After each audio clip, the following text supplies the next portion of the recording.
My dear students, as part of an interview preparation, it is very much important to write the job description. The primary purpose of a job description is to identify the essential function of a job, that is, those tasks that are fundamental to the position. Each job position has some fundamental tasks, and these tasks need to be mentioned in a written job description. It is also called as a JD. It clarifies what the role of the job is and what the incumbent is expected to accomplish. So it is very much important to clarify each and every task of the job, and it is very much important to inform it to the incumbent that what is expected to accomplish for this particular job. Essentially, a job description forms the groundwork for an agreement between an employer and an incumbent as to expected job performance results. So it is a sort of a psychological agreement between an employer and the prospective employees that what we are expecting and what kind of a job performance results we are going to expect.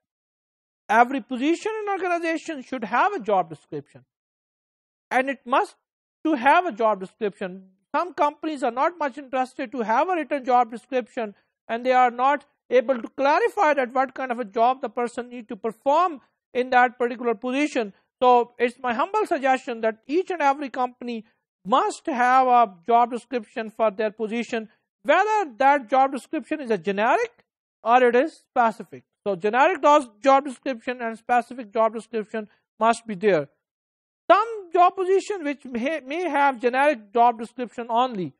So generic job descriptions are written in broad general terms and may be used for several similar positions in the different departments of the same company. So it can be for one particular position, it can be used for different departments. For example, there is a position of administrative assistant. That is a generic job description. Administrative assistant need to perform some very specific or general task which can be for a job administrative assistant working in any department. Administrative assistant for the HR department or finance department or logistic department, they may have a almost similar kind of a general task. So it can be a generic job description. And specific job description defines the duties and tasks for one particular position. For example, if there is a position of a vice president of human resources, they are written when a position has a unique responsibilities that distinguish it from one department to another department. So vice president of the human resource has a different kind of a specific duties and responsibilities from the vice president of the finance, or the vice president of the marketing, or vice president of the sales. So it must have a specific duties and responsibilities which need to be mentioned, and it must have a similarly entitled jobs. Job descriptions are multi-purpose tools that can be used in virtually every aspect of the employment process. So it has a multi-purpose, and it is not only confined for the interview preparation. It is not only limited to be used in the interview process, but it has a very important information, and it can be linked with all of the HRM practices which are linked with the job description. Just see here, there are three main columns. One is a clarifying relationship, second is a demotions, and third is a disciplinary action between jobs.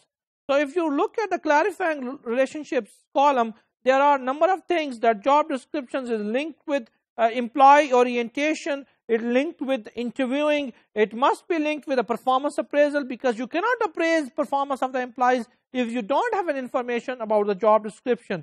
Then it would be linked with a salary structure, because job description most of the time defines that what need to be the salary structure, and then the transfer of an employee from one department to another department also needs the linkage of a job description.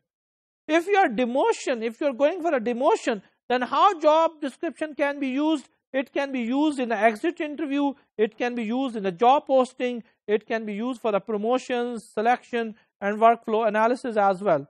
And if you would go for a disciplinary action between jobs, then you would see the grieving proceedings and then outplacement, recruitment, and training. So it has multi-purposes. Since job description can be used for many different purposes, employer should take care to write them as comprehensively as possible. It should not be very broader, it should not be very limited, it should not have a limited information, it must be comprehensively written, and it must be written and it must be published within the company. So each and every position should know that what kind of a job description they have.